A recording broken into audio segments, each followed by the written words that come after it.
Mga bakwit sa mga probinsya sa Maguindanao, ingon man, North Cotabato, nanawagan na sa gobyerno nga undangon na kuno ang giyera kung wala man lagi hapoy mabutang nga maayong kahimtang sa ilang evacuation center. Nakatutok si Clyde Makaskas.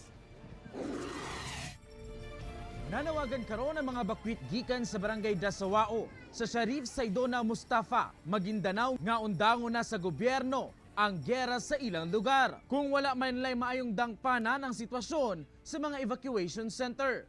Nipalag na ang ubang bakwit dihang miabot ang mga relief goods sa milabayng adlaw kay imbis ang mga tinuod nga bakwit ang makadawat, lahi naman daw ang nakagunit sa coupon nga alang unta kanila gikan sa gobyerno. Busa, nag-alboroto ang uban ug nagbahad nga mamalit na lang sa ilang lugar bisag delikado kay naamang daw dito ang ilang panginabuhian. Tignan mo, lahat na sa amin, sir. Wala kami makakuha. Kahit isa, wala. Ha? Naninis mo ang kasama ko. Wala kami nakuha, sir. Bakit man? Dito lang sa amin, bandang wala. Paano nangyari? May relief man. Wala. Sir. Ha? mo. Saan na kayo pupunta ngayon? Kami sa bahay namin. Bahala na sana, sir. Sana, sir. Itigil ang bomba doon sa amin para makawin na kami doon. Hinoon, nakita ni Barm Minister for Local Government Attorney Sinarimbo ang maong problema. Si Sinarimbo sab ang nangulo sa Disaster Response Team sa BARM.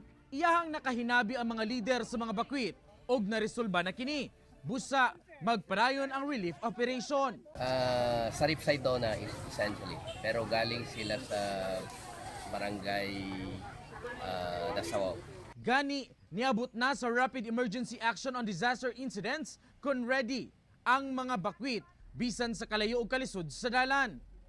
Dinhi gisaysay sa mga bakwit kung paunsa sila nakaikyas niadtong gabi nga nag-ulan og mga bomba gikan sa fighter jets. Wala makita sir ka mga anak na May bomba. bomba na yung play.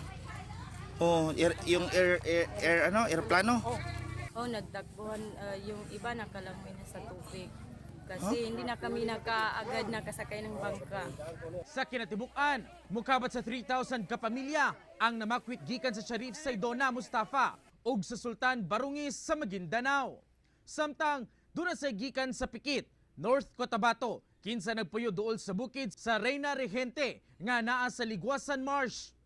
Kay numduman nga baguhay pa, nahitabo ang surgical offense sa militar batok sa mga teroristang BIFF nga nagtago-tago sa Ligwasan Marsh.